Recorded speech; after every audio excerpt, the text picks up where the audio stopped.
मैंने उससे कभी कुछ तलब नहीं किया था सिवाय तवज्जो और प्यार के।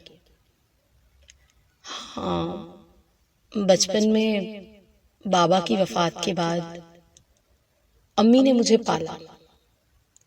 उन्होंने पाल पोस कर मुझे इस काबिल बनाया कि मेरी अच्छी जॉब हो गई।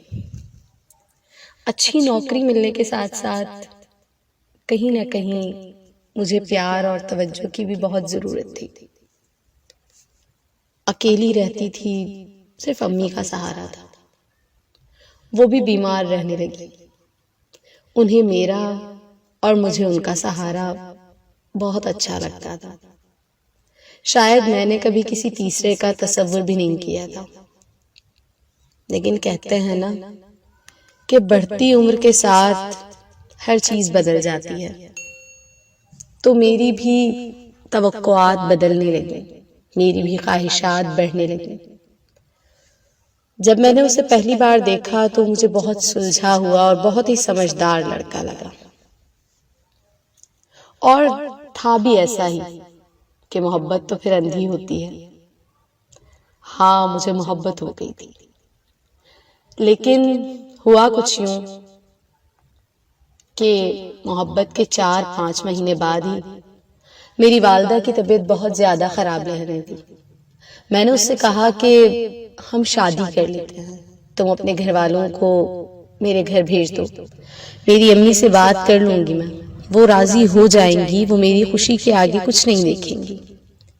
उसने कहा कि मेरे घर वाले राजी कभी नहीं होंगे, क्योंकि ना ही तुम कोई जहेज लाओगी और ना ही तुम्हारी इस नौकरी की कोई श्योरिटी है। इसकी बातों ने मुझे वक्ती तकलीफ जरूर दी, लेकिन मोहब्बत है, मोहब्बत के आगे तो घुटने टेक दिए जाते हैं। कुछ ही वक्त गुजरा था कि मेरी वालदा मुझे छोड़कर चली गई। मैं बहुत तन्हा हो गई थी। मुझे ऐसा लगता था जैसे दरो दीवार मुझे काटने को दौड़ते हैं, और बस मैं दीवार से लगकर पूरा पूरा दिन रोती रहती, ना खाने का ख्याल न पीने का। उस वक्त मुझे एहसास हुआ कि मैंने जो मोहब्बत की वो मोहब्बत नहीं बल्कि वक्ती लगाव था, और ये भी कह सकते हैं कि मैंने अपने लिए अजियत का सामान तैयार किया था। मैं 3-4 दिन तक भूखी प्यासी घर में पड़ी रही और उसने मुझे कॉल तक नहीं की।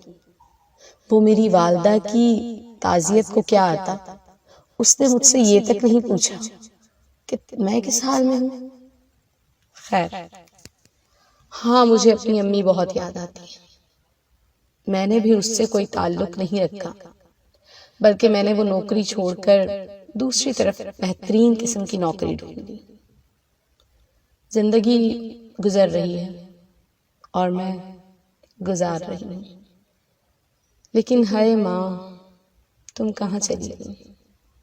तुम्हारी मोहब्बत का तो कोई जवाब ही नहीं। तुम्हारे बगैर मैं अधूरी ही रहूंगी।